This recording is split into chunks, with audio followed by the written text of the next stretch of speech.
Yo, balik tayong Waffle Delis. Sabi ko na huwag nyo susubukan, masisira buhay nyo. Masarap siya Okay din siya overnight. Hindi nga namin ni-ref, may natira kasing isa. Tapos ngayon, iniinit nung anak ko, toaster. Lumutong pa din galing. Kaya mamaya magta-take out tayo ulit. 4 ulit. Si Mark gusto rin niyang itry, kaya magkikita kami dun. 360 gaming din tayo ngayon. Aray putek, lalim naman Cab Pro pa din. Mas na-appreciate ko na yung upuan niya ngayon Nakuha ko na yung tamang patong ng puwet. Although twice na to na-modify, okay siya. Ngayon, Jersey Gaming, suot natin yung full print special edition DJ DLS jersey. One off lang to, walang katulad to. Daming tao sa labasan ngayon Wow, labasan. Saan ka pupunta anak? Diyan lang sa labasan. Ibig sabihin nun sa Cubao. May mga biggies na nag-ride this morning. Si Maui Philip at si Vince. Pumunta sila sa Balay something. South ulit kaya ayoko. Matatagalan bago tayo mag-south ulit. Namimiss ko na nga yung Cafe Beam. Polina Itong Cab Pro design, para siyang pagdating sa Pilipinas, uncommon siya, para siyang novelty bike. Parang pag may nakakakita, sinasabi agad, uy, classic, brad.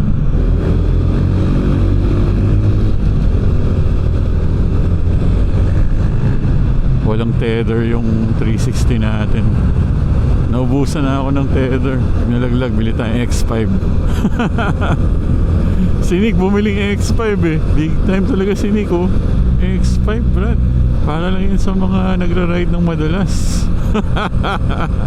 Bali wala pag nasa bahay ka lang. Wala, hindi daw siya pwede ngayon. Invite natin siya Pag yan, nag-comment na naman ng TFTI ewan ko na lang. Meron tayong resibo. Tatambay lang tayo sa food court ng UP Dili Mall. Siyempre sa Waffle Delis. Hanap din tayong kape. Hindi pa tayo nagkakape. Pero kumain na ako ng breakfast, kaya doon pa rin tayo sa basic lang, plain waffle lang.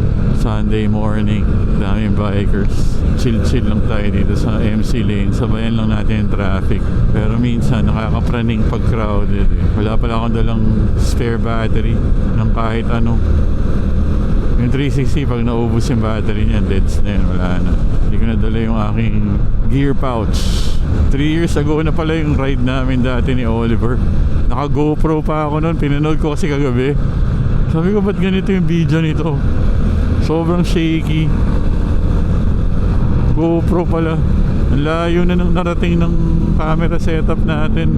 Siyempre, mas maganda ngayon yung Ace Pro 2 kasi mas wider ng 2 or 3 degrees yung field of view niya.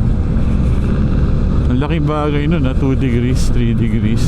Kaya pag pinanood niyo yung vlog ni Nick, lalo na yung sa CB niya, CB400, ang ganda ng POV niya. Pag binenta na sa akin ni Nick ng 2.5 yung Ace Pro 2 niya, kunin ko agad kahit na money down pa.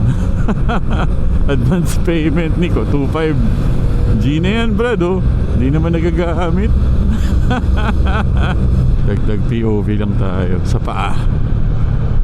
It's the foot POV on the Cab Pro. Sarap talaga magmotor, grabe.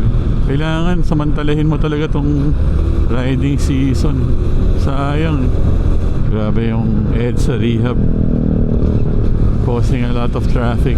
Pero long overdue na rin kasi yun. Dati nung taga Mandaluyong pa kami, araw-araw dumadaan kami sa EDSA papasok ng opisina.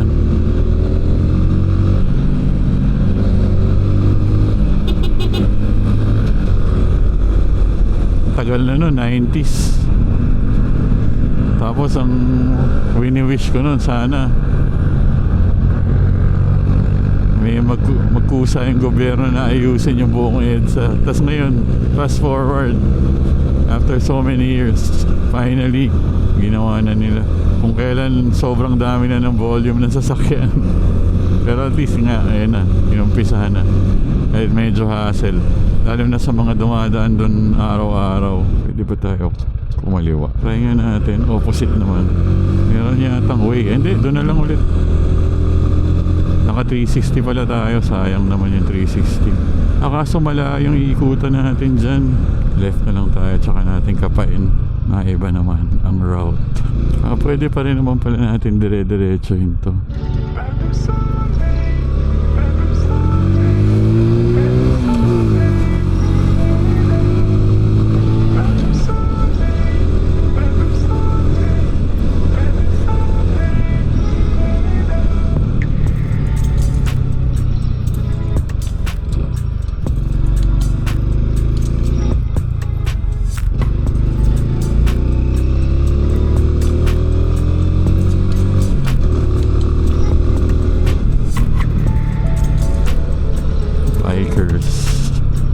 Ang tawag pala sa grupo ng mga cyclists na ganyan, peloton. So it's a peloton of bikers. Napanood ko lang eh, hindi ako sure kung tama.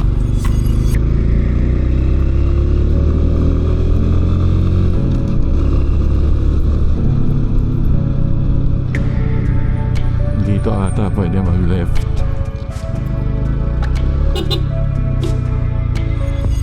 Tagos nito shopping center.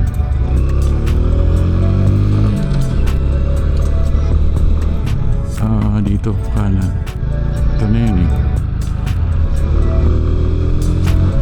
So okay pala yung way na yun.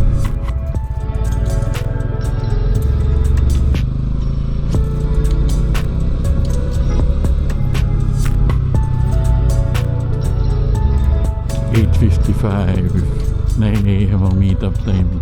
Dapat si Marky Mark. Tayo ulit sa mabaho. May basura.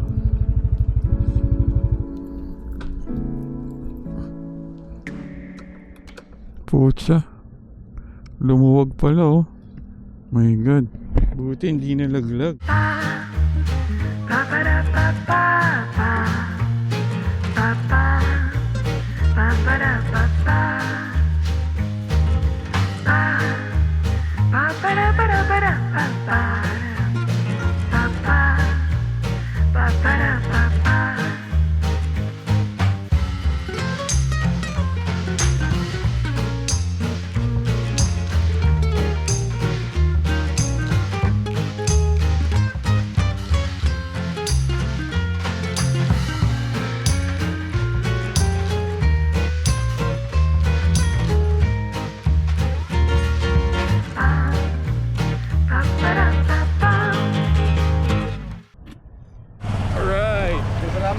Thank you rin, pare ko.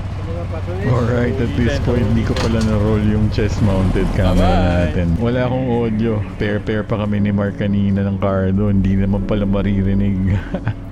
Hassle, amateur. Natuwa naman si Mark din dun sa waffle delice. Ang in-order niya yung basic waffle plus nagdagdag siya ng chocolate drizzle sa kanya. Tapos ako naman yung normal pa rin with honey and butter. Syempre picture taking muna kami ni Marky Mark para naman may pang thumbnail tayo. Nag-take out rin ako ng 4 ulit kasi nga nakaka-addict, tsaka masarap din siyang initin na lang sa toaster sa bahay. Pwede ko nang malaro kung ano yung topping na gusto ko dito, kung pwede ko lagyan ng ham or bacon or whatever dessert na meron kami. Ice cream pwede rin, di ba? Very light yung style ng waffle niya, yung dough niya pag naluto, malutong sa labas. Tapos very airy. Magaan siya pag binuhat mo. Makapal lang siya tignan. Na pwede sa kahit anong pairing na gusto mo. Mapa sweet man or savory. Subukan nyo. Hindi ko hina-hard sell. Masarap talaga eh. Kaya bumabalik-balik. Next time pagbalik namin, sana mas marami na kami dyan. Tapusin ko na dito. Maraming salamat. Advance Happy New Year to everyone. Sana maging mas masaya ang 2026 nating lahat. Thank you very much ulit. Huwag nyo nang i-share. Atin natin lang to. DJ DLS. Peace out.